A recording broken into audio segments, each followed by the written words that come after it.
Welcome to the channel, ladies and gentlemen. We're here to rock, ready to do this with the Elm Street debates, and tonight's going to be really fun talking about Freddy's Revenge. But I'm not alone.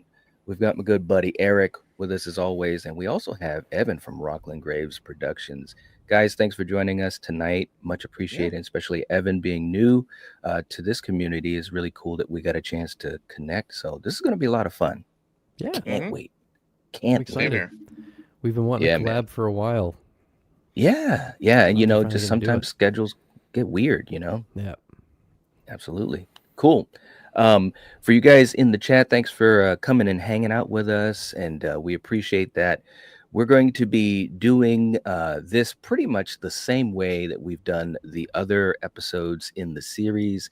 We are going to be scoring Nightmare on Elm Street 2 Freddy's Revenge based upon categories that will be decided randomly by the wheel.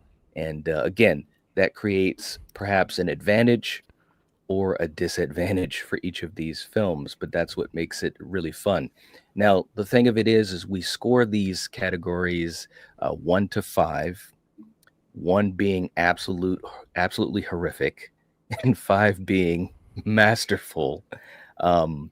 And we also can include 0.5s. So you could go 1.5, 2.5, 3.5, and 4.5. So let's let the folks know what the categories are. We also have 2 talking point categories that won't be scored, but these are the categories that the wheel possibly will pick. We've got directing, we've got Freddy himself, the kills in the film, the story of the film. Now, these are talking points. The best scene and the worst scene, these will not be scored, but just talking points for us on the panel. We also have possibly the final guy, the characters, the dreamscape itself, Krueger's makeup, the cinematography, the mythology, the atmosphere, and of course, the it factor. Okay, so those are the possible categories that the wheel will pick. Real quick before we start, a blanket hello. We got Paula's in the house as always. Good to see you, Paula. Hope you're doing well. I recognize Paula from Splattercast. She's tuned into those a couple times. Very cool. Very cool. Good to see you, Paula. We got Scott in the house saying, hey, Night and Company. Good to see you, Scott. Hope you're doing well. We got Davey in the house. What's up, Davey? Good to see you. Davey. All right. And looking forward to this. Yeah, me too, man. This could go anywhere. It really can. What's up, Gene? Good to see you. Hope you're doing well. And of course, we have Julie in the house as well. Good to see you, Julie. And Julie will be helping to mod the chat. And always, if you haven't subscribed to Eric's channel or to Evan's channel, make sure you guys do that. We'll have the links in the chat and, of course, the description. Okay, guys, this is I can't wait to see what we're going to get for scores or what categories are going to be picked. So let's get this thing going. We're going to bring up the wheel. And there we are with the great Kim Myers, by the way. I always like to throw that out there. I met her in person and she's awesome. and I told her she was No the way. best thing about Hellraiser 4, and she smiled because she knows what's up. There's a lot. That's a loaded compliment. Oh man, but she was so kind. Oh I yeah. saw her at a convention with an Elm Street reunion. We met Robert. Um, got a lot of hugs from Heather Langenkamp, Lisa Wilcox, and Kim, and it was awesome. That's I'll insane. never forget it. Yeah. Never, never. Okay. All right. So, Evan, we're going to start off with you as far as starting off the talking for the category. So let's spin it and see where we go. Okay. So when this goes up, I just give my score. There you go. I'm excited to talk about this one. Oh, the cinematography. Cinematography. So, like, when you think about Yeah. cinematography and Freddy's Revenge, what are your thoughts on it, and what's the score you'd give it, 1 to 5? It had been a very long time since I'd seen Freddy's Revenge, a number of years, and I just watched it today to refresh on it. And one of Nice. the things that stood out to me was that I thought, especially in the third act of the film, it's a pretty damn good looking movie. They used Mm-hmm. shadows very well. I thought I loved the way that they approached using color in it. Um, Freddy still has that kind of like distant, creepy feel to him that was in the first one. This was before Freddy got like more comedic and was still a little darker. And I felt Yes. like the visual tone reflected that very well. I think it's a pretty good looking movie overall. I give it a very solid 3 out of 5 Okay. for We're going cinematography. with a 3. Okay. Very cool. Eric, how about you? What do you think about the cinematography? Despite its reputation, I do think it's one of the best looking in the entire franchise. And that Mm, says a lot since it's, number 2 out of what, 7, maybe? Not counting Freddy versus Jason. mm. Yeah, it's wow. I'm gonna give it a solid 4 because the use of the shadows, the use of the darkness, it helps with the character. Okay. And the my favorites, we have him coming out of the shower, and we even though Robert or not, Freddy still looks good. You know what I mean? Mm-hmm. With the mist, and you can barely see him. The opening sequence on the bus, the use of the shadows and the Yeah. smoke when he's slowly stalking the two girls and Jesse. Um, and even the way they use a little bit of lighting at the pool party, you know what I mean, it adds Mm-hmm. to the tone that it's trying to, it's fun and festive, but then suddenly it turns, you know what I mean. Right. uh Close-up shots of him through the fire and we see a little bit of his face, it's very underrated, so I think a solid 4, because I think it's Mm. also underappreciated with the way this film actually looks, and people don't realize Okay. that. Well said. Well said. And also for you guys just jumping in, again, we're scoring these category by category, a score of 1 to 5. You can let us know what you think. We won't get to everyone's comment, but we'll try to get to as many as we can. We got Spider in the chat. What's going on? And Julie, thank you for putting links to Evan's and Eric's channel in there, Thank you. NCR. And we also got my man Ronan. What's up, Ronan? Good to see you, bro. All right. Saying howdy, fam. I just got. Oh, wow, man! Just got out of jail. The reason I was arrested because the guy put his hands on my grandmother. Oh man. Oh, Well, that hey, man. I hope sounds you're good. doing okay, Jeez. man. It's good to see you, though. But I Mm-hmm. hope you're doing good. Wow. All right, and we've got Elm Street's last brat in the house. What's going on? Every time I say your name, bro, it makes me smile. It One really of my does. favorite members of the chat. I love that name. Yes, yes, yes, yes. And of course, we got my man Jinja Ninja in the house. What's up, brother? The brother from down under.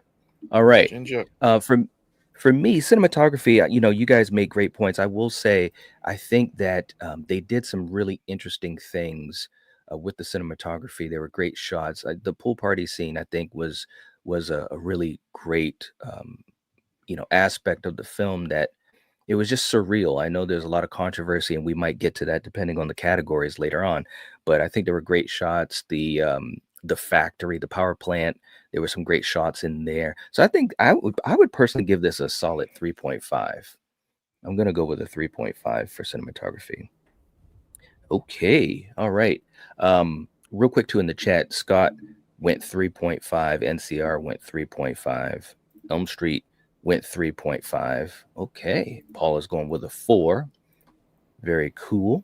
And Julie is going with a 3.5. Okay, all right. let's see what we have for our next category. We're going to take cinematography off. And Eric, you'll start us off Okay. on this category. Oh, wow. Okay. Okay. So, can I? I'm sorry, guys. I've been trying in my heart. I don't want to rant tonight, but obviously, there's people on both sides of the fence for this film Mm-hmm. for various reasons. So it's going to be interesting, these categories. But mythology, Eric. Obviously, we're talking about the rules set in place, Freddy Krueger, how he's depicted, how he operates, and so forth. Um, what do you think about the mythology presented in this film, and what's the score that you want to give it? I like to throw you a little curveball every once in a while, Knight. I'm gonna go 3.5. Ooh, okay. And I know a lot of people don't like the fact that he comes to the real world, Hmm. but he had been pulled into the real world in the first one. So it's not the Hmm. first time we've seen it. You know what I mean? Right. Um, and if you think about it, 'cause, this is the second film, they have to try to make it a little bit different. I like how we get a little bit more backstory. We actually go to the boiler room where he worked. So that's a, Hmm. that's a that's a nice addition. And I don't mind the possession angle, to be honest. Okay. I actually like it because he's already been defeated just by simply someone turning their back on him. You know what I mean? Uh, Right. but we're not talking about that one. So he has to kind of find a loophole. And as we grow to know Freddy, he would find any loophole possible. I like how he has to get into someone who actually lives in the house of the lady Hmm. that defeated him. I have no problem with him doing that and kind of jumping into the real world through a conduit of Jesse. I've never had a problem with it. I think I'm glad it was a one and done. You know what I mean? I'm Hmm. glad they didn't continue doing it. But I think for a one time with this movie, I don't think it's as bad as people are saying. I'm gonna Okay. give it a solid 3.5. Okay, a 3.5. All right, Evan, how about you, man? What do you think? I uh I really like it. I'm not gonna lie. It's I love you. I'm honestly I'm gonna give it a 4. Good for Ooh. you. Part of me even wants to go to 4.5, but I'm gonna stick at a 4. Um, it certainly doesn't follow the exact same rules established in the first movie, but the rules in that movie were also pretty fuzzy. Hmm. There's a lot of things where you just kind of have to like sit back and accept it in the Hmm. in all of these movies. I think that just comes with the territory of making a movie about a dream killer. Right. Hmm. Um, but I think what really worked for me, it's a concept that could have fallen flat on its face, but what I really enjoyed about this was largely due, and I can't remember the actor's name, but the lead performance. Mark Patton. Mark I Patton, think yeah. he's so good in this movie Hmm. that when you get moments of his like possession starting to increase, you really feel the panic of it, and it Mm. felt like it fit the character of Freddy, but just using it in a different angle. I was very surprised by how much I enjoyed the movie as a whole. Actually, I probably have some hot takes about it at this point, but it's Hmm. I thought the mythology was fantastic. Yeah, I'll go with a strong 4. Good for Okay. you. All right. All right. For me, this is, and I've talked about Freddy's Revenge a couple of times, and we also did a Why You Hate episode on it. Um, I go back and forth on this because there are some really interesting aspects of it. This was the first Nightmare film I saw as a young Okay. kid. So I do have a strong connection to it, positive, as a matter of fact. But there are some of those moments where it's kind of like, well, if he's in the real world and he's at a pool party with like a whole football team of dudes, let's pig pile, let's get him. You know what I mean? It's like, and so there's some moments where, the choices that they made, it kind of presented problems. That being said, it was so horrific because of the fact that it was so locked in on Jesse, and you Mm-hmm. do feel his pain, his panic, his paranoia, and it's really an interesting like character arc that he goes through, which is far different than what we saw Nancy go through in the first film. It's actually stronger. Hot take right there. I agree. So Mm-hmm. yeah, because so I'm kind of conflicted with it, but I will say overall, the strengths that it had outweigh the negatives, the little things that you could nitpick. So I'll actually go with a 3.5 as well. I think that there were some really good things about it. You really do feel the horror of it, because this young guy is just being totally owned by this demonic force. So I'm going Yeah. 3.5. You feel some of the danger involved too, because there's that one scene a lot of people forget about. He goes in his sister's room when she's sleeping. You know what I mean? So Yes. no one in that house is safe. It's not just Jesse. At any Hmm. time, at any moment, he could have taken out his little sister because Yep. she's around the age that Freddy would take, when he was still Hmm. alive. That's right. I Good think this point. has a better scare factor Ooh. because of that But kind of thing. it's definitely super creepy. I'll tell you that, man. Like, I'll never forget when I first saw it as a kid. It legit creeped me the hell out. Yeah, I Hmm. bet. Yeah, it really did. All right. Very cool. Interesting stuff so far, guys. Right, real quick too in the chat. Lars is in the house. What's going on, Lars, good to see you. Hope you're doing well. And we got Ronan saying, I've got my phone back now, and I saw that you were looking after me. I appreciate you, dude. Absolutely, man. I'm glad you're doing well, and it's good to have you back. It Hmm. really is. Awesome stuff. Elm Street is going for 3.5. Scott saying 3 for mythology. Very cool. Julie is working hard in the chat, reminding people to hit the like button. Thank you so much, Julie. You're all right. Um, and speaking of which, Ronan's got a channel member anniversary, 17 months, bro. Wow. Woo! Good Very job. cool stuff. Awesome stuff, man. Much appreciated, bro. Seriously. Saying, I know I'm not always around, but I hope you all know I always love all of you all the time, no matter what. Thank you so much, man. You're always so positive in the chat and to this community and to everybody, man. Definitely happy 17 months. All right. Oh, whoa. Hey, we got my man Jake in the house. What's up, Yeah. Hey, Jake? Jake. Good to see What's you, going brother. on, Hope you're buddy? doing well. Very cool.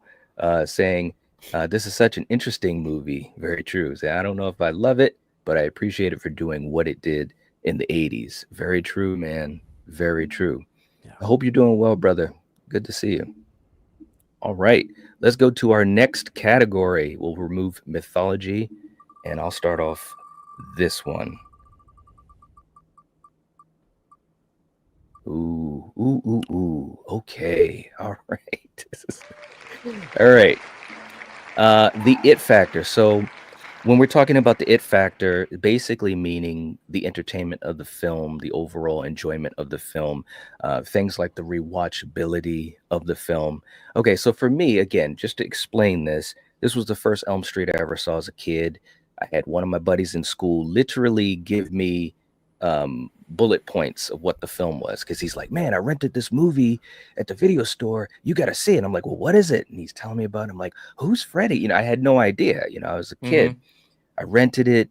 It creeped me out, but I loved it. And it started me on my Elm Street journey. I was already into horror, but oh man. So I really do enjoy this film, flaws and all, which it does have some, admittedly. I'm gonna say for it, I'm gonna say for it factor, I'm gonna give it a 4.5. I've Wow. famously, when we've talked about this, and Eric, you know this, when me and Kill and Coriander talk about Freddy's Revenge, I'm usually the only one that's talking positively about it. Hmm. Yeah. I have fun with it. I really do. It's weird, true, um, but I just enjoy it. I can't help it. So I'm going 4.5. Evan, how about you, man? What do you think? I'm probably going to give it the same score as you did. I'm going to give it a 4.5 as well. And I think part of that is just because like within this franchise it is such a unique movie. Like there Mm, is not another Elm Street movie that went in the same direction as this. And I think it's mm, one thing to like, experiment in a franchise, be it successful or not, but for me this was something where they tried something different and it was still early on in the franchise, so like you're at that experimentation point where they're trying to find their footing.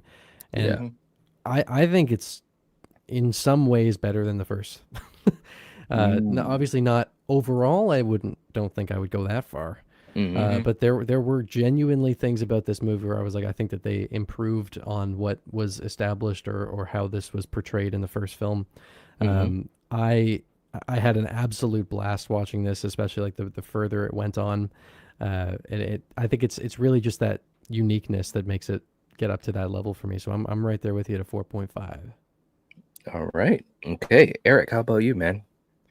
We're going 3 for 3, 4.5. Not night. Evan said it Wow. best. You know how I am when they like to do something different. You know, a lot of my favorite horror movies do something different. Um, Mm-hmm. and one of the main reasons is, there's like a lot of times there's two camps when it comes to Freddy: scary Freddy, Bugs Bunny Freddy. You know what I mean? Yeah. I'm a Right. scary Freddy, and this is the last time when he's pretty much truly scary. He's starting to get the quips in part 3. He only has really one or two one-liners in this. You got the body, I got the brain, and that's pretty much it when he's trying to be kind of quirky. You know what I mean? He's Mm-hmm. still Mm-hmm. scary. Um, a lot of, like I said, I like the mythology. A lot of the pool scene is fun. I like well, whether we say it or not, I like the characters, and that's important for me. Whether we're going to the movies to see the gore or not, if I'm sitting there for 90 minutes and I can't stand who's on screen, I don't care. I Mm-hmm. pretty much like everybody in this movie, for better or for worse. Um, Freddy still has that creepy, uncomfortable feeling with just the stuff he's doing when he's playing with Jesse. You know what I Mm-hmm. mean? When he's teasing them and all that stuff. Um, and certain scenes notwithstanding, I do think Mark Patton gives a really good, solid performance. Mm-hmm. And I Mm-hmm. think, sadly, he gets overlooked because of who came before him with Heather Langenkamp and who comes later with Lisa Wilcox. Both are Mm-hmm. really good. And he's kind of stuck in the middle. And since he's only been in one movie and they're both in two, he's kind of overlooked. Yeah.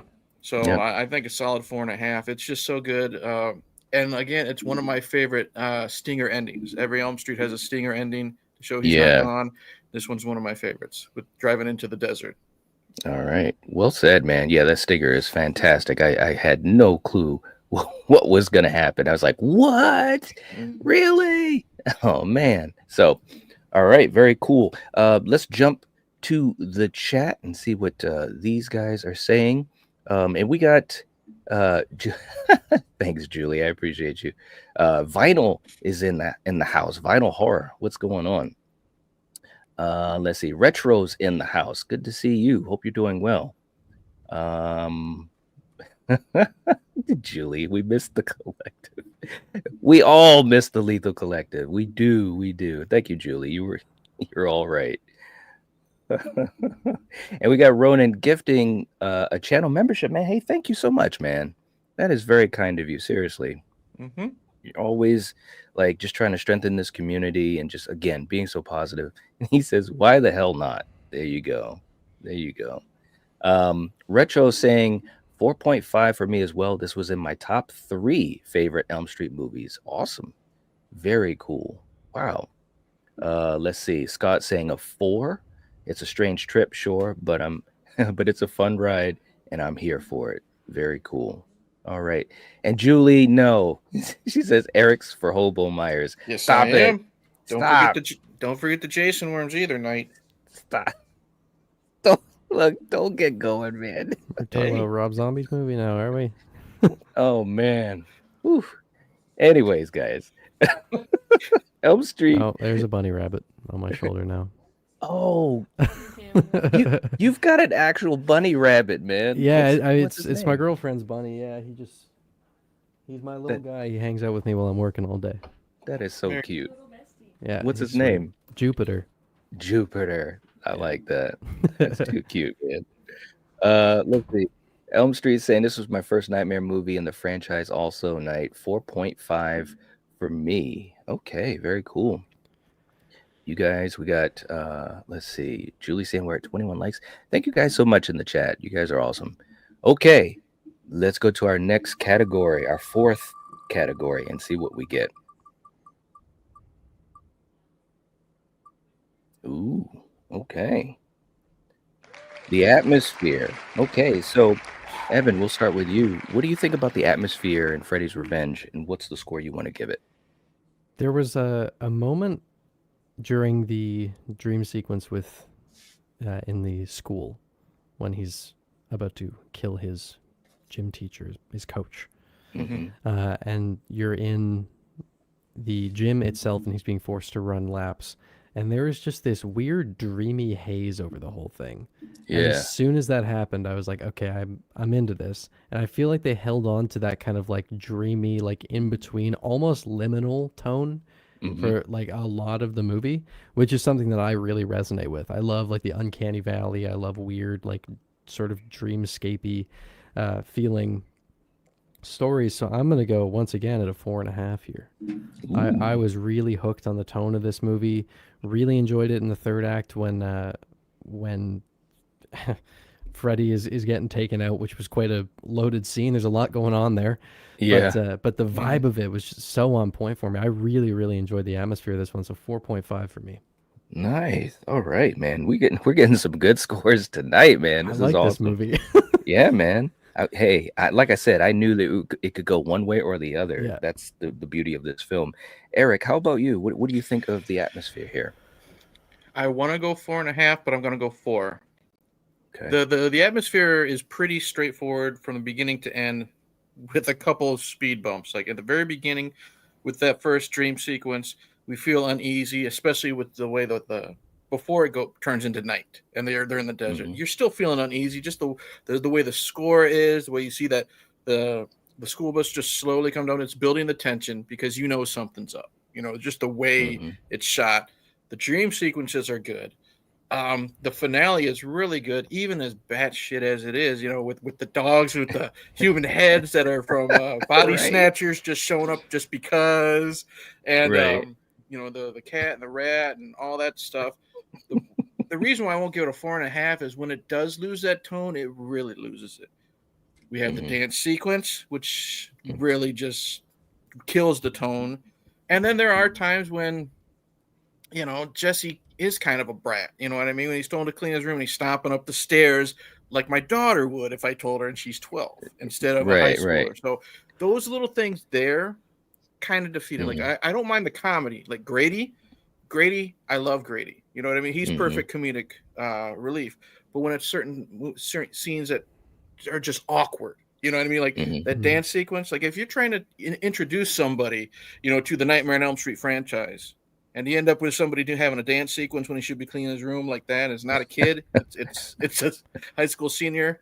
It's kind of takes that scary atmosphere away. So Right. that's why I gotta nix it a little bit, but I think a I solid think 4. I think I hadn't settled into the tone of it yet by that point because like those scenes are fairly early on in the movie. Hmm. So Mm-hmm. I maybe if I had already been settled into it, it would have annoyed me more when those came up. But I think I kind of got into it after that, so it didn't disrupt it. Uh-huh. Yeah, Uh-huh. it's what's that term? It like sticks out like a sore thumb. Yeah, You know yeah, what I Yeah. mean? sure. Yeah. It's kind of Yeah. like Lost Boys. You know what I mean? It's such a great movie, and then we have Corey Haim having fun in the bathtub. You know what I mean? Yeah. It Yeah. just Yeah. takes the Yeah. tone out of the movie. That's right. Holy shit! I actually forgot Forgot about about that that. Yeah, scene. Yeah. But it was Corey Haim, so yeah. Lost Boys is a legendary film. Mm-hmm. Um, good points, guys. And, I think for me, I agree. There's a lot of great atmosphere in the film. Again, the pool party scene, Freddy, or I should say Freddy slash Jesse, confronting Lisa right before he goes outside with the other kids. I think there was some cool aspects there. The power plant, again, dogs notwithstanding, because Mm-hmm. even as a kid, I was like, what the hell is this? you know, Yeah. can, can we please put at least $50 to these effects? Come on, man. But that notwithstanding, the desert scene always got me. Always. I Mm-hmm. just like, It's what creepy. the hell is going on? I mean, like, and especially being a fan of the franchise, I know we're not talking about the other films, but just to say this, Mm-hmm. scenes like the desert scene, it will always stand out. And there's been a lot of great moments in the franchise. But again, the atmosphere they were able to create with something so simple as a school bus in the desert, it was just fantastic. But again, like you said, Eric, the dance scene, also the parakeet, the parrot Yeah. scene. It was like, oh man. And I talked about this before. The original idea was it was going to be like this some demonic type of bird, and as they were designing it practically, it just didn't work right. So they Mm-hmm. just opted to say, oh, let's just use the little bird, the little parrot, he'll fly around and then explode. Again, some of this is budget stuff too. it's 1985, so you got to sometimes look at that as well. But I think I'm going to go with a 4 as well for atmosphere. There's a lot of great stuff in there. And again, and I know I've said this before, but the strengths of the good stuff, it outweighs the things that kind of make you turn your head a little bit. So I'm Hmm. going to go with a 4. Okay. All right. Let's see what we got going on in the chat. Catch up with these guys a little bit here. Davey saying the atmosphere is really good here. Agreed. Agreed. Hmm. Let's see. And we we got Ronan coming in with a super chat. Hey, thank you so much, man. That's very kind of you. Coming in with the $5 super chat saying just out of love and respect. Oh, thank you so much, man. We appreciate you. You're all right. Seriously, saying the amount of respect I have for this community, let alone this content creator, my man Knight. You're all right, man. Let's do this. We'll do a super chat clip for you. And interestingly enough, this will be a fun one. This is a clip we'll play for you, Ronan. And Eric, Yes. sometimes when you're alone in solitude, certain Hmm. things are realized, and it might sound like this. The journey is usually the part that you remember anyways. And you know what? What was that?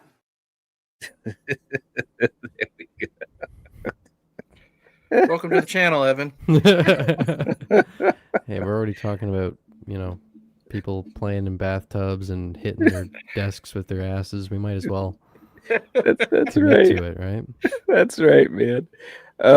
Ronan, thank you so much, man. Seriously, we appreciate you. Scott's going with a 4 for atmosphere. Elm Street saying, I love the atmosphere. He's going with a 5. Rod's in the chat. The dance sequence was definitely a product of its time. Absolutely, man. They were trying to parallel off of Risky Business with Tom Cruise, and it just didn't really work, man. It really didn't. But it's okay. It's okay. They tried. All right. Let's go. Let's go to our next category and let's see what we get.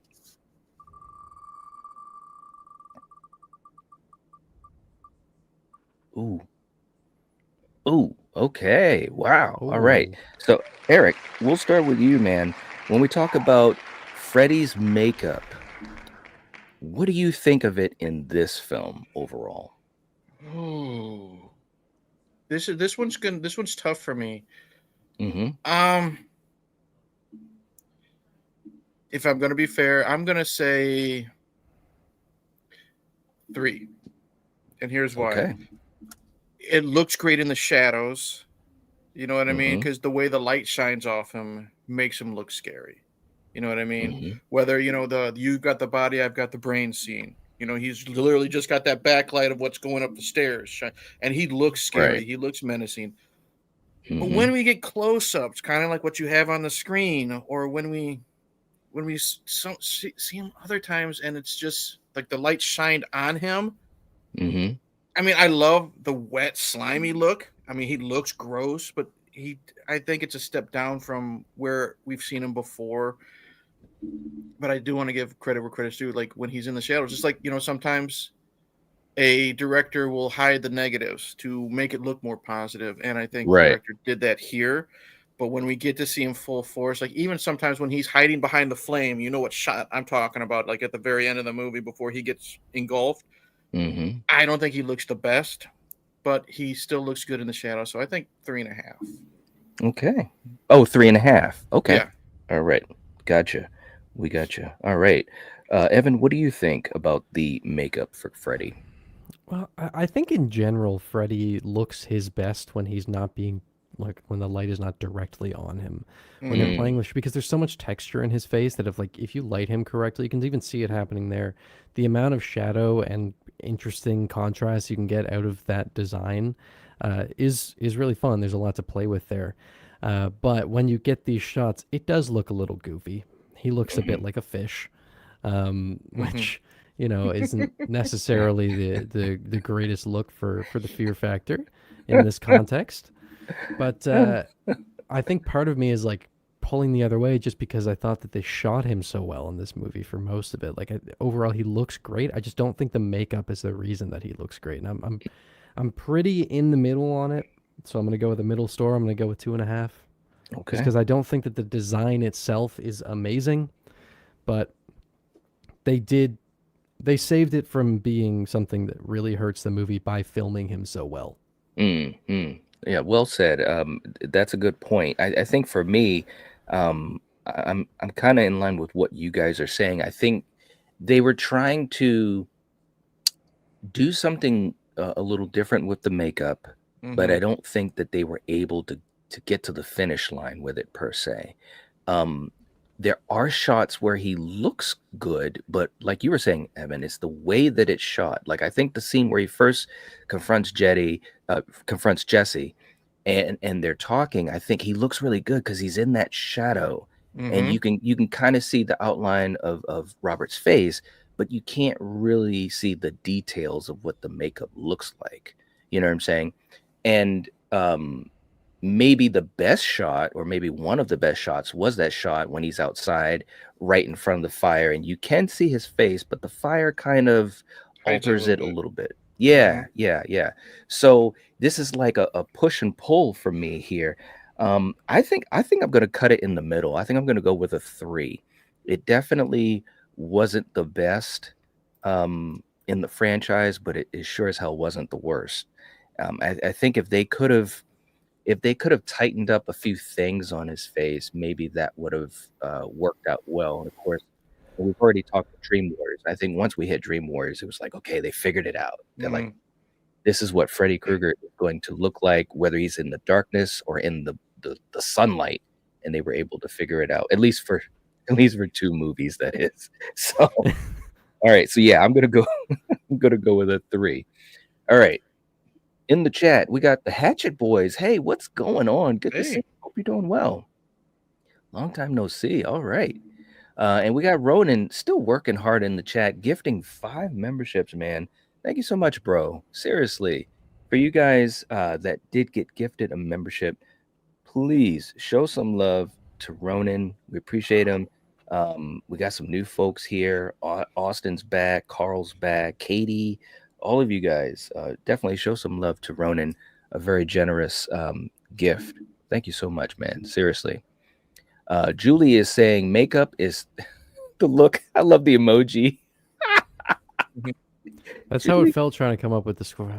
It's tough because it also tough. depends on how close the camera is to him. Like when he's in the mirror just waving at Jesse after he kills Grady, he looks good. But again, creepy, he's kind of far away. Yes. You know, I think the closer we get, aside from that one close up where he's in the shadow and we just see like his eyes, and the rest like underneath is all in shadow. Yeah. So this was a very hard category. I think Freddy looks great in this movie. The makeup just isn't the best. Yeah, but that's he a good way looks to word so it. good. Yeah. And there's great the physicality. Of course, Robert's great with that anyways, but there are so many great moments. He just looks awesome, like the scene in Grady's room. Even the way, like when he comes out of Jesse and he stands and he's kind of got a tilt to his body, and he just looks so freaking cool. I mean, and this is nothing new for Robert. He does this throughout the films, even in the lesser films, but there are just so many moments watching this film, prepping for this, where I was just like, man, he looks so cool. The scene, again, back to the pool party when he's like, you're all my children now. He looks friggin' awesome. The makeup isn't great, but he looks awesome. So this was an interesting category, no doubt about that. Seriously. And real quick too, in the chat, Ronan's asking for some Mr. T. All right, man. Let's do. I know you love this clip. Let's do some Mr. T. Thank you so much for, seriously, all seriousness. Thank you for gifting those memberships. It's so kind of you to help support this community like you always do. Here we go, man. One of the classics.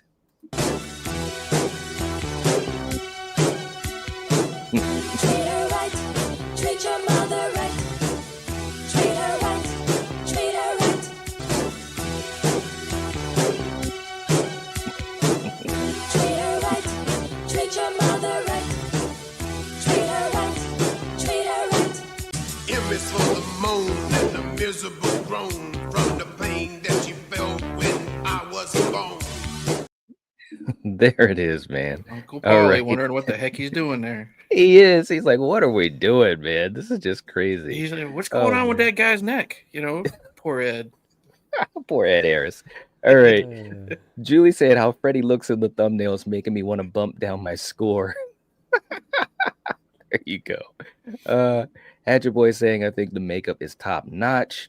There you go. There you go.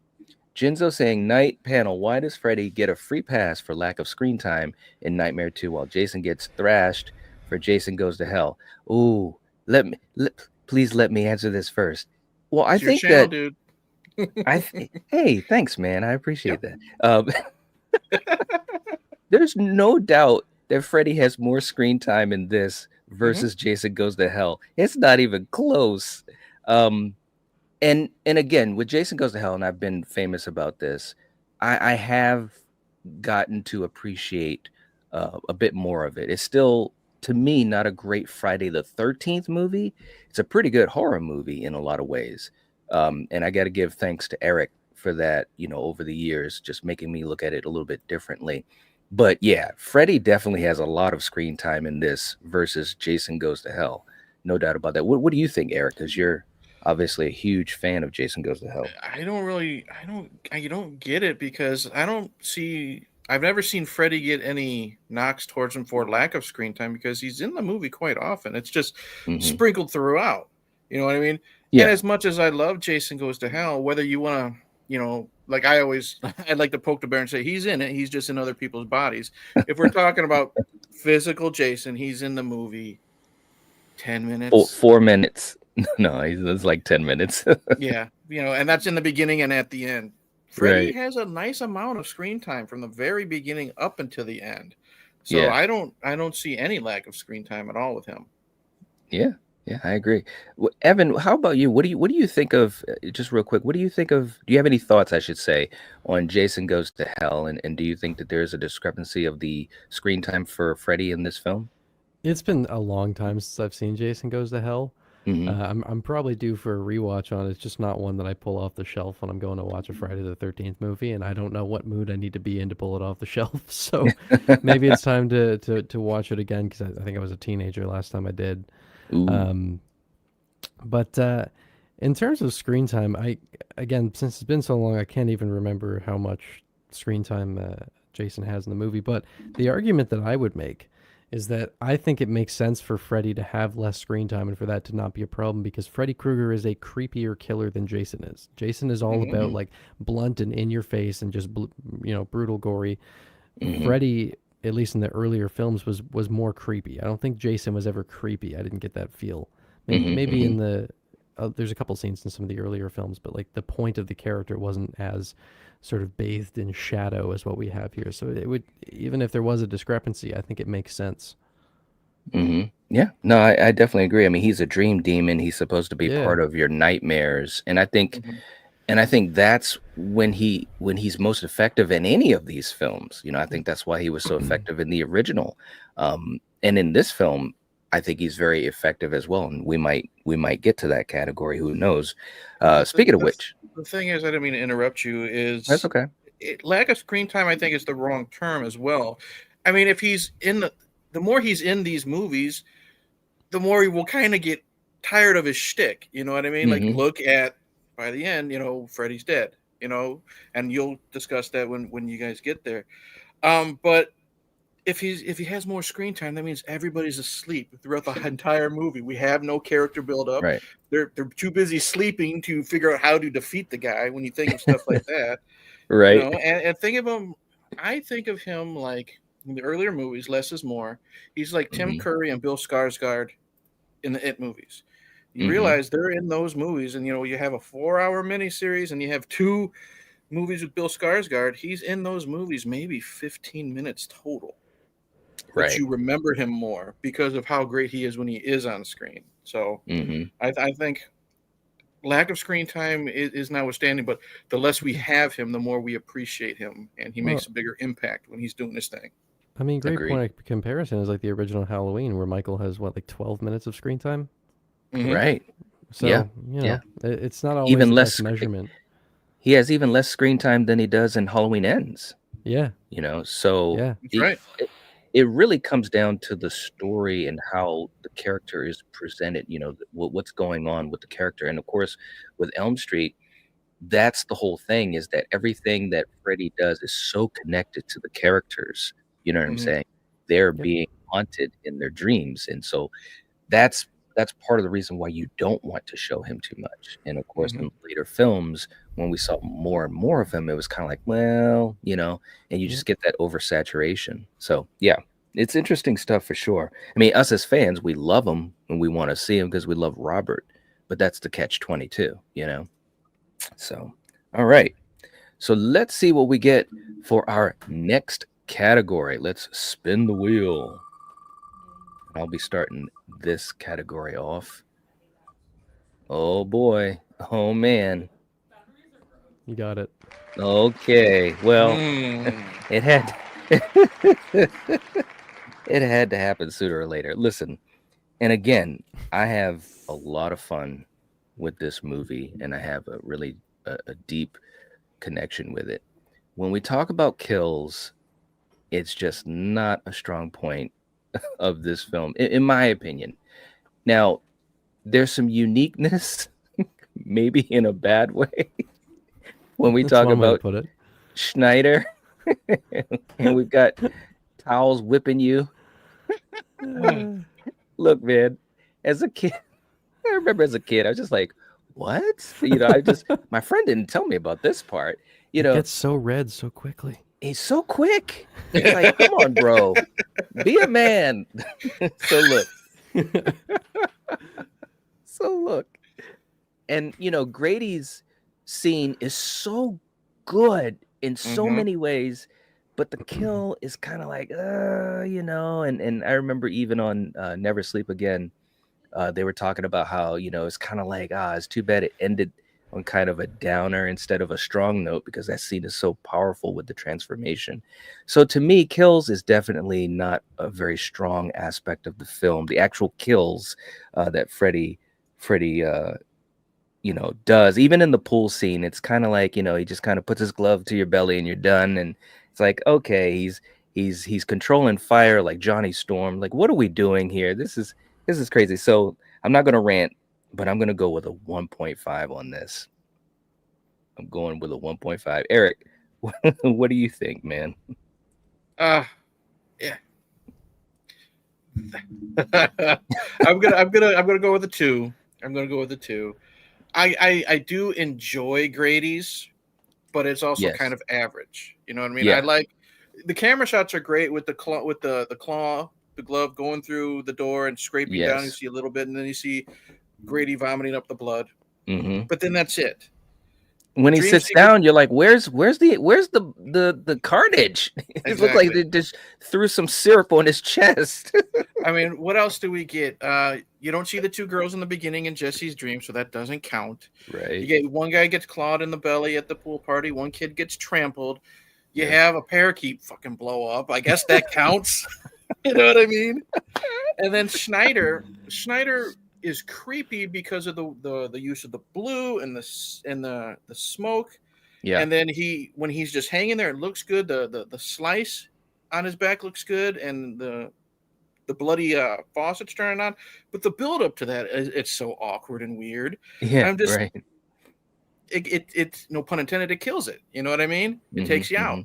So as much as I have defended this movie over the years, I think 2 is very fair for it. Okay. All right. Evan, how about you, man? Yeah, it's I think, especially coming off of the first movie where you have some of the most iconic kills in all of horror, Mhm. Yes. with especially like with Tina's death scene and with Glenn's death scene. You have Mhm. these 2 scenes that are just like pinnacles of kills in the genre, and then there's absolutely nothing like that in Mhm. the second movie. Now, to be fair, I honestly didn't even really notice that until we started talking about it right now, because I think I was looking at this movie as more of like a almost psychological horror, like body horror type thing, than I was even a Mhm. slasher movie, just because it Mhm. doesn't focus on that side of things. But if we Right. are just talking about objectively the quality and memorability of these kills, it's going to be I'm probably with Knight at a 1.5 in terms of just memorability, because I didn't remember any of them. They're they didn't feel like they were the point of the movie, but that doesn't change the fact that they were still pretty forgettable. Okay. All right. Well said, man. Well said. Yeah, this was definitely not an advantageous category. Real quick in the chat. Look at this, man. We got Ronan coming in again, gifting memberships. Wow, man. Seriously. Thank you so much. Wow. Man, you're all right. Very I'm generous. serious. Very generous. And again, for you guys that are getting the memberships, please give a shout out to Ronan. If you're not actually here live, throw it in the comments of this live stream, because Ronan always leaves a comment, but definitely show him some love. It's very kind of him to do something like that. Jeremy's in the house saying Freddy never looked scarier than he does in part 2. Well said. Well said. I don't disagree with that. Yeah, no, I agree. It's really some great stuff. We got Russell in the house too, saying Ronan, you're a great gift giver. Absolutely. Absolutely. Herbert's in the chat. What's going on, Herbert? Good to have you here. Saying A Nightmare on Elm Street Part 2 was great. The first horror film I saw in theaters. Ooh. Oh, that would have been cool. Ooh, okay. Yeah, I would have loved to have seen it in the theater, no doubt. And Ronan saying, do me one more favor, more Mr. T. Well, you know what, Ronan? I've got another one here that is actually one of my favorites. Actually, no, let's do a newer one. This is a newer one that I don't know if you've even seen it. This is a new one with Mr. T. And if you watched the show, then you know. Here we go. We in a plane? We in a plane? Don't panic. A plane? Take it easy. No Relax, plane. relax, A plane. relax. Plane. Don't. But stay angry. There we go. You gotta love the A-Team, man. Thank you so much, Ronan. Very cool, man. All right, let's head to our next category. This will be our 7th category. Let's see what we get. We're gonna go into positives or negatives. Oh, okay, a talking point. All right, this is going to be a talking point. This will not be scored, but Evan, we'll start with you. Do you have a favorite scene in this film, or you think is the best scene in Freddy's Revenge? I don't want to go with the really obvious ones. Like, I don't want to go with something like the pool scene, because obviously that's super iconic, and I feel like it's been talked about a lot, and it's kind of the only positive that people often talk about when they bring Elm Street 2 up.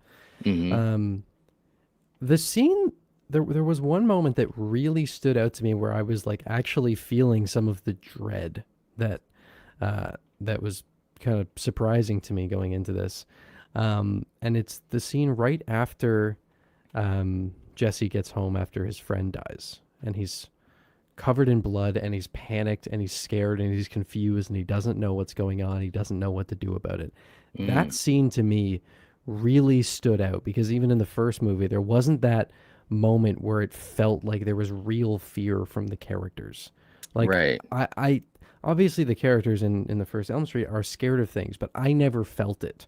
And that scene was the first time that I really felt it, and it got under my skin. So just that sequence of him in that like confused, disoriented panic, I thought was so well done. Okay, very cool. Eric, how about you? Any ones that pop out in your mind? I gotta go. I mentioned earlier, I gotta go with the opening sequence with the school bus. Again, it's that I love that the very simple score that is used. You know what I mean? It's a weird score. I don't know how to say it other than weird. You know what I mean? Yeah. And because you have this dreamlike score, and then you have those boom, those stings. You know what I mean? Like right when Freddy's Revenge hits, score was good. The screen, you have that sting, and that sting continues. It's so good. And again, the way that it's shot, where the bus is so far away, it feels dreamlike as it's slowly coming to pick up the students. And then again, the intensity with the speed as everyone's dropped off and they go into the desert. I love that shot of when it's just going into the desert before we get the towers of rocks. It's just so desolate and scary, and you have little shrubs and tumbleweeds and crap like that. But then again, we finally, for some reason, they're on those pillars of rocks, and the miniatures looked great. The lightning, the way it's rocking back and forth, and the one pillar Hmm. falls, and Freddy is still scary. He's Yeah. slowly walking to the back, but he's playing with his food. I Hmm. love that shot of when he's scraping the seats, and that's all we Yes. hear. And that's a great shot of just the glove going up. And then, of course, he does that one slash, and then Jesse wakes up. And I think it's just a great dream sequence from beginning to end. And of course, shout out to Robert as the bus driver. Without the Yeah. makeup, it's always cool to point out to newbies. For my little horror geek card type of thing. But I Yeah. love that opening sequence, dude, so much. All right. All right. For me, I mean, there's quite a few of them, but the one that pops into my mind is really when Jesse, he first confronts Freddy, or he first meets Freddy, and it's even before they actually come face to face. He's looking through and seeing Freddy, and with the boiler room and so forth, and it's that weird music, and it just feels so weird and odd, you know what I'm Mm-hmm. saying? And shout out to the music as well, because even though it's not the original Elm Street music, and it wasn't used again, which is kind of, it blows my mind, because I think it's very effective in Mm-hmm. so many scenes. Score's And really good. yes, it really, really is. It'd be cool if we ever do get another Elm Street film, which we're still waiting. It'd be so cool if, just as a throwback, they had a little bit of this music in there. I know they've kind of turned their back on Freddy's Revenge, so to speak, but it'd be cool as a nice little throwback to have a little bit of this music, because I think it's very effective. But again, it's dreamlike. He tries to keep that basement door closed, and it's opening up, and he's calling for his dad. I just love it. And the way it's shot when he does run into Freddy, the rhythm of it is just a little bit off kilter that you didn't expect it. It was truly a good Mm-hmm. scare, and of course, from there on out, Robert is being Robert. Yeah. A great dark version of Freddy, where he's, like you said, Eric, playing with his food. He's breaking you down verbally. Some of it can be a little comical in a way, but it's nowhere near campy, in my opinion. Like, we're not even anywhere close to Looney Tuneville like we got Mm-hmm. in Freddy's Dead, or even in Nightmare 5. So that's the scene that comes up in my mind. It's really effective. Okay. Let's see what we get next. Let's see if we get a scored category. Oh no, we're doing well. We're doing them all. Okay. Another talking point. Evan, for you. what's the worst scene in Freddy's Revenge? There are a couple that come to mind. Yeah. I'm certainly between of course, the little dance sequence. Even though there is that part of me that's like, we've all had a little solo dance session when we're alone. I can't deny it. We've all done that. I don't think it's the most unrealistic thing. We've all done it. Yeah, it's true. But it's it's one of those things that we do it alone for a reason. Yeah. Right? So That's right. Yeah. it's either that or the coach getting spanked, because I didn't like that either. I love it, man. All right. Yeah. Very cool. Well said. All right. Eric, how about you, man? I mean, it's God. Like I said, we've already bashed on the dance sequence, because whether we've done it in the privacy of our own home, Evan, or not, it's still a stupid scene in the movie.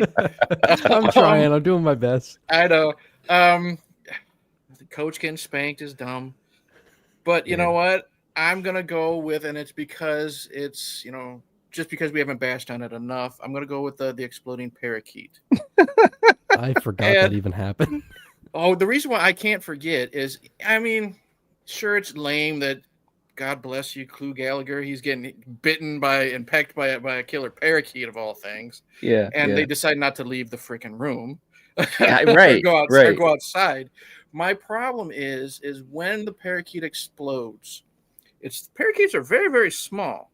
Yeah. When this thing explodes, it grows in size like it's the Incredible Hulk. Yes, you know what I mean? Right. You're and right. The wings stop moving. It just like, and then just kind of flops to the ground. I get it. You don't have a big budget. You have to try to hide the inconsistencies of Freddy's makeup, blah, blah, blah. Well, guess what? Then don't make the parakeet explode. Yeah. You know what I mean? If Absolutely. dad's got to hit it with a broom and open a window to let it fly away, it's better than what we got. So Yeah, no doubt. Man, you took it right out of my mouth. It's got to be that because, bro, even if they were able to do what they wanted to do, which was a demonic bird, and I saw, and it kind of looks like that shot you talk about right at the end where it's much bigger. That's kind of what they were going with, but they just thought it just didn't work. And I'm thinking, well, if you guys figured that out, why would you think a little bird flying around was going to be worth anything? I mean, it's just so crazy and it's so out of place. And like you said, get out of the room. I mean, they're sitting there acting like they're facing off against this thing. It's like it just makes no sense whatsoever. Yeah, that did not add anything to the movie. I don't Nothing. know if you can see it very well, Knight, but I have a picture Yes, of the bird. Damn, that is it. You do a close that's up of pretty that. cool. That Yeah. is it. Yep. That's what it was Yep. supposed to look like. And if you can't get that to work, don't use it. Don't use it. Don't Just use cut the it. scene. Yeah. Cut it. Exactly. I agree. So- I absolutely agree. So I don't know what they were thinking, man. I really don't. But hey, it it's just one of those moments in Freddy's Revenge, man. real quick in the chat. Herbert saying this was the last time Freddy was scary, but there was one or two scary moments in Dream Warriors. Mhm. Absolutely. Yeah. Jeremy saying Freddy coming out of Jesse is a close runner-up for That me. was my other pick. Yeah, that was definitely Great one body of those. horror.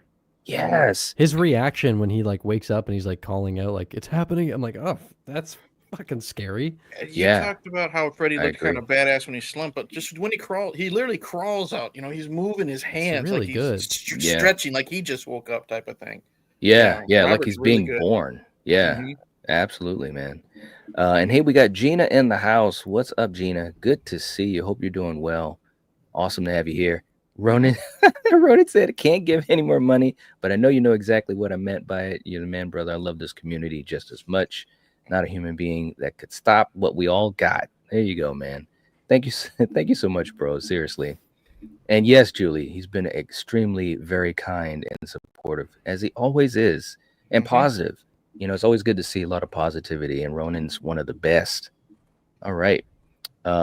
Let's see what else we got. The dance scene is so iconic. Elm Street's Last Brat. There you go.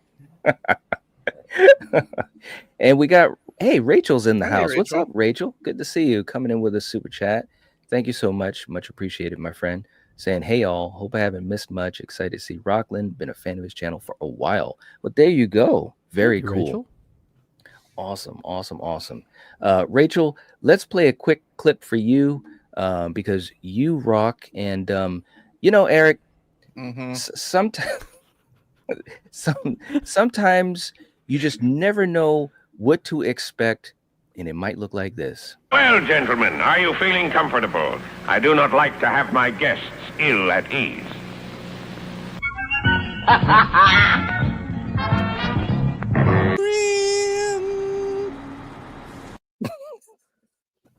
There you go, man.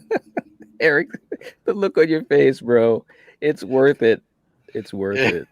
That's what friends are for. Yeah, thanks, Knight. There you go, man. Much love. The Okay. fuck was that? Exactly. Don't try to think about it, Evan. It's better not to. I'm dizzy. I feel dizzy. There it is. Okay. Let's see what we get. Now we can definitely get scored categories. And we've got a couple more to go. Ooh, will it go? It did. All right. Evan, when we're talking about Jesse as the final guy, and it's interesting because there's been a few times with these films where, like with Halloween 4, when we talked about Final Girl, we kind of talked about Jamie and also, the fact that she spent some of that movie also with her sister, with Rachel. So it was kind of like a team up. In this film, there's a little bit of that too, because you've got Jesse and you've got Lisa, especially in the second half.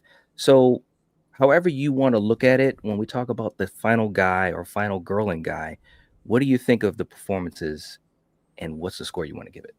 I thought it was fantastic. This was the thing that I really did not remember how strong the lead role of this movie is. Now, obviously, there's some like goofier moments, like Eric was talking about when he's storming up the stairs like a 9-year-old child throwing a temper tantrum. That's a little something. Although I certainly knew some people in high school who would have had that reaction to it. So once again, it's something where I'm like, I can see that happening, but it's still annoying to watch. Yeah. But it was really just that sense of like dread and panic that builds up in Jesse throughout the movie that I thought made him such a strong protagonist. Because, well, you know, we all love Heather Langenkamp, and Nancy is an iconic final girl for a good reason. One of the criticisms that I've always had is that I don't feel the urgency in her, like that feeling of like the real danger that she's facing. I never felt that sense, but in this movie with Jesse, I really felt that. I felt bad for him. I wanted him to find his way out of this. So I mean, I would go in terms of final guy, which we don't see a ton of final guys. Right. I'm going to go with like a very, very solid between 4 and a 4.5. I'm going to go with a 4. Okay. Here on the side of caution there. All right. 4. Yeah. Eric, how about you, man? What do you think? I mean, I did say earlier, he kind of gets forgotten because of Nancy and then because of Lisa Wilcox's character. I think 3.5. I mean, when Mark Patton's on, he's on. You know what I mean? When he like Evan says, you know, the urgency, you know, the scene where he finally walks in to Lisa after Grady is murdered, and he's finally lost his mind. Yeah. You know what I mean? And you know, he has this, you know, he doesn't just say I killed Grady. He's saying I killed Grady, but he has no breath. You know what I mean? He's trying to force those words out. He's out of breath type of thing. He is also charming at times. I love the scene where, you know, aren't you worried someone's going to steal this old car? What, the deadly dinosaur? You know, right. Simple things like that. He has his charm. Yes. There are times, you know, the high school spoiled brat or the dance sequence, notwithstanding. It is what it is. I think overall, though, he does need help from Lisa. More than say Heather Langenkamp needed or Lisa Wilcox. That's true. But I think he's still overlooked and underappreciated. So I'm going to give him a 3.5. Well said, man. Well said. And you know, for me, I kind of echo some of that because I think there's some moments that are just so good with him. You know, there's some moments even when he's just trying to figure things out, you know, when they're reading the diary, when they go to the power plant. You know, I guess what I'm saying is I feel invested in him, you know, and I even felt that way as a kid when I first saw it. But you're right. There is a little need of the tag team there with Kim Myers as Lisa. And I think she was very effective in a lot of areas, especially when they're at the pool party scene and she's like, you've got to fight him. What are you talking about? You dreamt him up. You gave him his power. And she's so like intense and it feels so real. You really feels like, hey, she cares so much for this dude and she's trying to help him. So I think that was great. I think in the finale, she does a pretty good job as far as, you know, being invested in her, trying to figure how to save Jesse and defeat Freddy. There's some great moments there. I think I agree with giving a 3.5. You know, ultimately Jesse is the focal point. But I do think Lisa comes in to help a little bit, and I think that's actually a good thing because it helps set some of those moments like the dance scene or like, you know, the bratty behavior with the parents. So yeah, I'm gonna go with 3.5 as well. Okay, very, very cool. In the chat, Rachel saying, where does Knight find these clips? Aha, exactly. But the also hard drives that get left in his backyard overnight. that would be hilarious. I just find hard drive saying, here's a clip. Yeah, exactly. Yes. Oh man.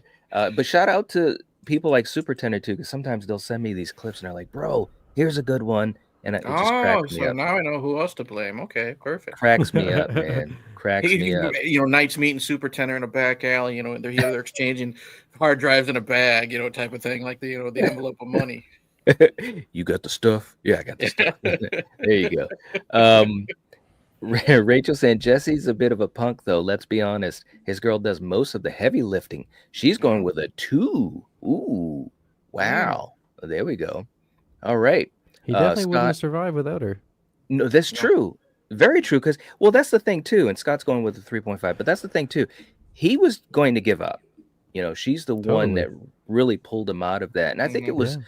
I think that was a good thing. Wes Craven famously said he wasn't a fan of the script.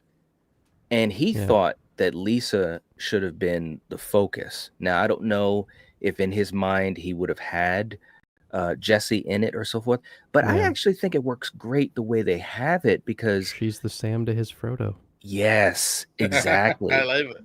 It's true. Yes, yes. I mean, because you're so invested in Jesse, and then all of a sudden Lisa kind of comes up, from the middle of the film on out to the end, and she's the one that faces against Freddy. So I think it worked out really good. I really do. Elm Street saying Jesse was a great final guy and even better scream queen. 4.5. He can scream. He sure can. scream.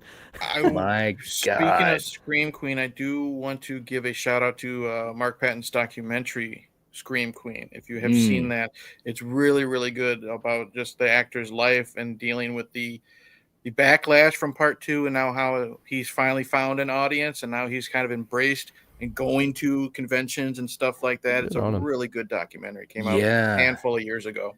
Absolutely. One thing, and I know I mentioned it when we did it, but when we did go to that Elm Street reunion, Mark Patton was there, and I briefly got a chance, as he was at his table to kind of say, "Oh my God, you were awesome in Freddy's Revenge," and and he said, "Thank you, thank you." So I didn't really get a chance to connect with him like we did with Lisa, Heather, or even Robert or Kim Myers. But one thing that was cool about Mark Patton, when we went, because we were in the hotel, we would go down to breakfast, and some of the talent would eat breakfast in the cafeteria with us. And we saw Mark Patton 2 mornings in a row, and it was so funny because me and Coriander are there. So we're going up, I love my pancakes. So I'm going to get my pancakes, and I turn over to my left, and I'm just so focused on getting the syrup and all that stuff. And Coriander elbows me. She's like, "Oh my God, there's Mark Patton." I'm like, "What? What?" And I look over to the side of me, like literally 3 feet away from me, easily, if not closer. And I was like, "Oh," and I had that big fanboy reaction because I go, "Oh," and he turns and looks over to me and he just smiles and he says, "Hey, how's it going?" And I was just like, "What?" And we go to our table and he was sitting just a couple tables away, but he's like kind of facing us. And I couldn't help it but geek out. This was my first Elm Street film. And I'm geeking out and he's just smiling and he gave a thumbs up.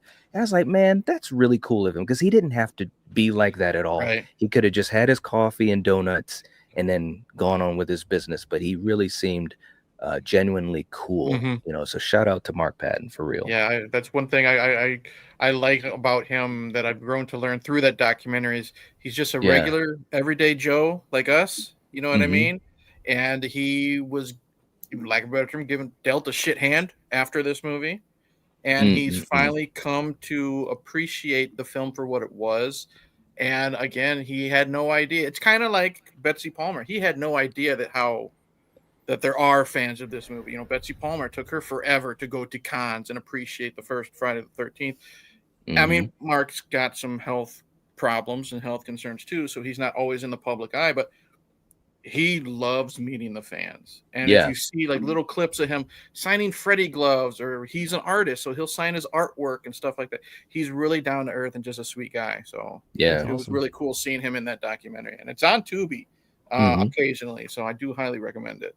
Nice. Very, very cool. And hey, just a quick shout out to our man Oliver in the house. What's going on? Saying hello to everyone.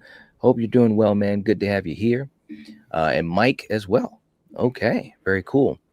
Let's go to our next category. We're almost there, guys, and we've only got a couple left for possibilities.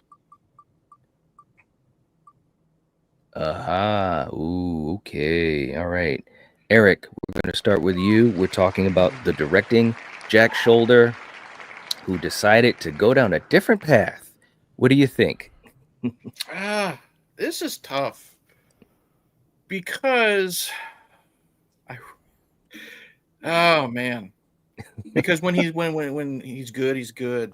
but there are those scenes when he could have cut. So Yeah. I'm going to go right down the middle. I'm going to be fair. I'm going to give him a 3. You know what I mean? The way he does work the camera with the way Freddy is shot, I've said before, the use of the shadows, the use of the smoke to hide the makeup and the mystique, make Freddy seem more scary, really works. A lot of these shots, like I said, the faraway shot of that bus coming down the road, even just he makes like when they park out in the middle of nowhere, right in front of the boiler room. He makes that boiler room look scary with a lot of those faraway shots and stuff like that. He can do a really good job.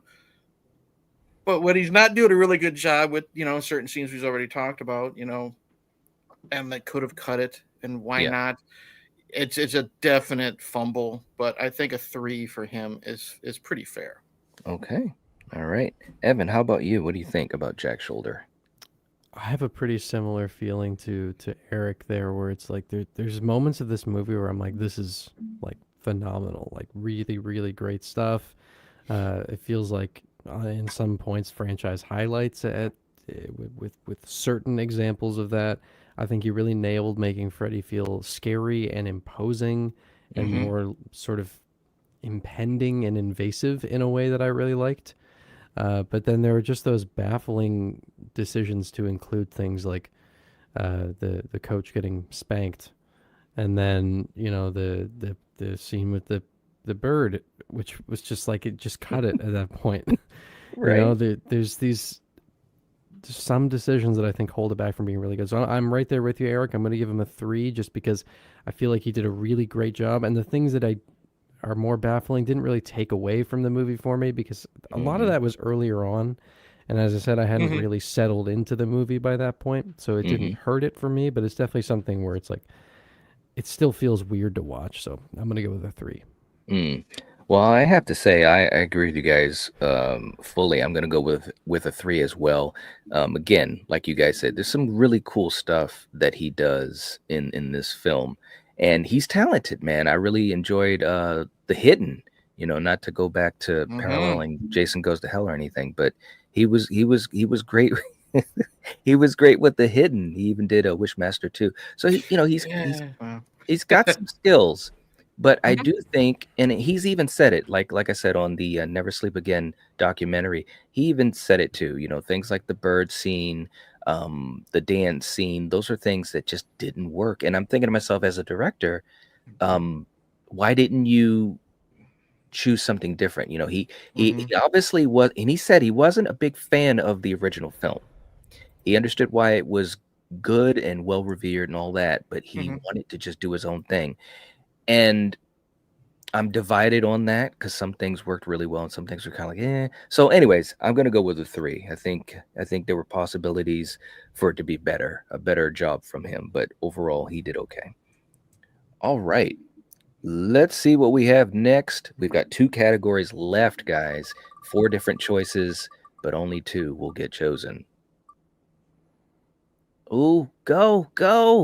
Oh, Man, we would have gotten some good scores on that one. Characters. I'll start with this one. Characters. I think the characters were fine. You know what I mean? Grady was fun, and obviously you've got Jesse and Lisa. And I love Clue, but just like as the father, it's just like he's just a pain in the ass. He's just like. The house could have exploded, and he was just like, "Oh, that was just an illusion. Come on, guys." It's like he wasn't. Rats. Jesse, clean up this mess. Yeah. Jesse, you did this. You made it blow up. And don't get me wrong, that the parents have to be shown in this way in these films because they don't believe the kids. I get it, but it was just kind of like, come on, man. Lisa's friend, she was all right, but she didn't really add anything to it. So, I think the characters were fine. Lisa was obviously a highlight as well as Jesse, and that's pretty much about it. I don't think that overall character-wise that this is the strongest group of characters versus some of the others in some of the other films. So I'll cut it down the middle. I'll go with a 3 for characters. That's what I'll do. Evan, how about you, man? I like Jesse quite a bit as a lead protagonist, and I apologize for missing names and things like that. Again, I've only really seen this movie twice, and the first time was many Evan, I've years been ago. on this channel for years and Um, years, and I don't remember character yeah, names, so don't feel bad. his girlfriend was fine. I thought she was an enjoyable character, although not particularly. There's not a ton of like dimension to her, but Right. the archetype that she fills, I thought was satisfying. Mm-hmm. But I mean, the overall cast of characters in this movie is very forgettable. It is not at all a strong suit here. Um, Not the worst thing in the world. They're just kind of there. They serve their purpose for the story, and that's about it. Mm-hmm. So I'm gonna go with I guess a 2.5, Okay. just right down the middle. All right. 2.5. Eric, how about you, man? See that? Yeah, this is a problem. Like Jesse is good, Lisa is good. You know, Mm-hmm. his parents are just there. His Yeah. sister is just there. You know what I Mm-hmm. mean? They don't really serve a purpose other than for a couple scenes. You know, Clue puts the bars or takes the bars off the windows type of thing and yells at Jesse a lot, and Mm-hmm. and the mom is usually oh calm down. That's all she really does. Yes. Yes. Doesn't and then Terry, the best friend, she's there to look pretty and then help with the stinger at the end. That's all Mm-hmm. she really does. However, I'm going to give it a 3.5 Mm. because as the towel snap notwithstanding, Coach Snyder serves his purpose as that hard as nails a-hole. Okay? Mm. I think Mm-hmm. Marshall Bell, who I've always been a big fan of, when he's one of those guys, when he pops up, I'm happy to see him. You know, whether Mm-hmm. it's Total Recall, he's Quado. You know what I mean? Yes. He's always fun. He serves his purpose and he serves it well. And I really like Grady. I think Grady's a lot of fun. I'm a huge Robert Russler fan from Mm. this. Sometimes They Come Back, Weird Weird Science. Science. He's always fun. He's the perfect comic relief. He's not too goofy, but I always get a chuckle when he's shoving the mashed potatoes in his face because and Yeah. then he doesn't swallow, and when he's yelling at Jesse because Jesse tells him to shut up, like he's got the shit flying out of his mouth. It's fun. It's childish, but it's fun. So because of the way Schneider is used and Mm-hmm. because of Grady, I'll give it a 3.5. Okay. All right. 3.5. And real quick too in the chat, we've got Mayanne is in the house. What's up, May? Hey Good to see man, you. Hello, Knight, Eric, and Evan. Good to have you here. Hope you're doing Yeah. well. We've got Ryan in the house too. All right. Good to see you guys. All right. Our final category, and this will be it. This will be it. And we've got the possibility of it. This could be interesting, man. We've got story, Freddy, or Dreamscape. This could definitely change what the overall score of this film Yeah. could be, one way or the other. All right. Let's see what we get. Oh, oh. Well, it got saved, bro. It got saved. All right. Evan, let's start with you, man. When you think about Freddy Krueger depicted in this film, what do you think and what's the score? This will be our final score for the night. It's a very different take on Freddy Krueger. Mhm. There's no question about that. But it's also, again, it's at that point where like this was only the second movie in the franchise, so like Mm. who Freddy Krueger was really hadn't been fully established yet. So it's kind of hard to say at this stage that like it felt Freddy Krueger enough or it didn't feel enough like Freddy Krueger because they're still in that stage of experimentation. Mhm. I really, really like what they did with Freddy here. He feels like this like slithering parasite in a way that is very unique to this film. Mm. Robert Englund is on top of his game here. They shoot him phenomenally. Like he just looks fantastic. Certain shots showing the makeup too clearly aside, he looks great. The performance is fantastic. I really like the body horror possession take on this one. Like that scene where he comes out of Jesse is like actually horrifying Mhm. and really well done. I think in terms of Freddy, this is an easy 4.5. Mm. All right. No question. I'm trying to think what would get a 5 would probably just be the first movie. So, but Mhm. but I would say very, very solid 4.5. Okay. Very, very cool. Eric, how about you, man? I 100% agree with Evan. 4.5. This is one of my favorite Freddys because again, like we keep saying, he's still scary. He's still, the scene, like I said, he plays with his food with the girls in the opening dream sequence. Mhm. He makes you feel uncomfortable. Like he's possessing this kid. Like I said, the Mhm. scene where he might take out his little sister. And you gotta realize his little sister is the age when Freddy was alive that he was abducting these kids. You know what I Mhm. mean? So that's scary in itself. Um, I love how he just again he toys with his food when whether it's Jesse or Freddy, you know what I mean? The scene where they're fighting in the kitchen and he's still Yes. lunging at her full force. And I love how when it's Jesse, how the knives come out of the fingers. You know what I mean? Mhm. That's a fun touch. You know, he's not above grabbing a leg and biting it. You know what I mean? Mm. To try to drag her. You know, he'll fight dirty. You know what I mean? I Yeah. love that. And he's just flat out scary. If it wasn't for some of the choices when it comes to playing with his food, like Schneider, you know what I mean? Because he's in control of what happens to all these victims. That's what Yeah. I'm definitely knocking him for because that was just kind of stupid. There's no other way to say it. A lot of that was Mhm. kind of stupid. But when he's playing with his food in a fun way, like after he kills Grady, like I said, he's in that mirror and he's just waving to Jesse, like, gotcha. No one's going to Mhm. believe you now. You know, that type of thing. That's the Freddy I want. 4.5, Mhm. dude. All right. For me, this was a great category for this film to get because I think Freddy is one of the strongest aspects of this film, and the way that Robert, you just felt like Robert was just having so much fun, man. Like he could Mm-hmm. just be so evil and dark. And to be quite honest, like I said earlier, if we ever get another Elm Street film, it would be so cool to see them kind of go back to this type of depiction. You know, he's in the shadows a lot, except for a few shots, but he's just very evil. Even his laugh, which is a lot different than what it became. You know, later in the franchise, it was like that ha ha ha ha. And Mm-hmm. this one is like that ha ha ha ha ha. Ha. You know what I Yeah. mean? Like it's just dark. Give me creepy And the Freddy. I love it. Yes, very much so a creepy version of Freddy. And I think that as much as I love Dream Warriors, and we've already talked about it, this to me is a great mixture of that scary Freddy that we got in the original, but he'll throw out a line here and there like you've got the body, I've got the brain. So for Mm-hmm. me, I agree with you guys. I'm gonna go with a 4.5. I'm so tempted to go with a 5, but Good for there are you. a couple of moments where I was just like, you know. So I'm gonna definitely go with a 4.5 as well. All right. Very, very cool. Let me catch up to the chat. And man, we got through the 10 categories. This is very, very cool, man. Hell yeah. Scott saying Freddy is easily a 4. He was great and was scary. Mm-hmm. Agreed. Elm Street's Last Brat says Creepy Freddy gets a 4. Very, very cool. Let's see. Do, do, do, do, do. Ronan, you're all right. Mike's going with a 5. All right. Just an amazing performance overall in the movie. Paula saying I agree. Oh, thank you.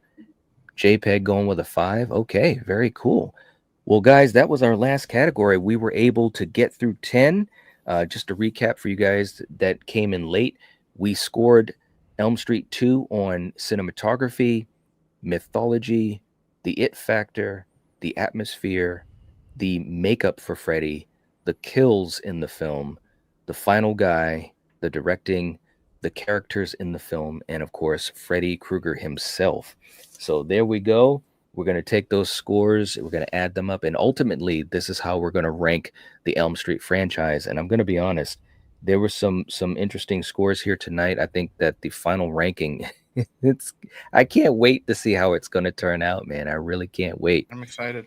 Yeah, man, absolutely. For you guys in the chat, thank you so much for hanging out with us. We appreciate it. As always, if you haven't hit the like button, please do. We'd appreciate that. Rachel, thank you. I'm glad that you guys enjoyed it. This is always fun to get a chance to talk about these movies and to be able to hang out with folks here on the panel. So, and speaking of which, if you haven't subscribed to Eric's channel, make sure you guys do that. If you haven't subscribed to Evan's channel, make sure you do that. We've had the links in the chat. We'll have the links in the description. So make sure you do that. You won't be disappointed. Man, thank you for putting the links in. And Julie, you guys rock. And Mm-hmm. I'll have Evan and Eric, I'll have you guys just hang out for 1 second while I play the outro, and then I'll say Sure. good night to you guys Sure. Yeah. backstage. Yeah. But I do want to say thank you guys for spending the time here tonight to hang out and do this. This was a blast and a really cool conversation. which I knew it would be. My pleasure, dude. It's, I've championed this one for years. I've championed Yes. it way before I even met you, Knight. And even though the kills kind of freaking suck, I'm happy to see that with the three of us, it still got the love that I think it deserved. And then especially in the chat, too, that really surprised me. Heck yeah. Heck yeah. Very cool. Yeah, and I was also super glad to finally get to sit down and chat with you, and Eric. It was lovely chatting as well. This was cool because again I hadn't seen it in so long, and then I watched it today, and I was immediately like, oh my god, I want to talk about this movie because all I ever hear is people trashing it, and I thought it was awesome. So Yeah. I was very much looking forward to having this conversation. I'm glad to see that it's getting a lot, almost universal love in this room right now, which is wonderful. Absolutely. Yeah. I think it's overdue because there's a lot of great things about it. So I'm glad to see it's gotten some positivity as well. It's getting that All right. Halloween 3 treatment. Yeah, that's a great parallel. It really is. And it just goes to show that a divisive film can really change over the years. I mean, we've seen countless examples of that, and this is definitely one of those examples, no doubt. I've always said it. It's horror movies or movies in general are like our taste buds, man. When we were kids, we hated broccoli, but as we're an adult, you try it. Sometimes it's not as bad, or what other type of food. That's how it is. You can hate a movie, and then sadly, 40 years later, you could really dig it. So always give a movie a second shot.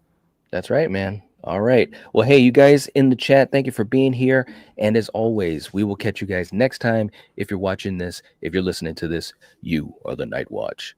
Peace. Cheers. Take care.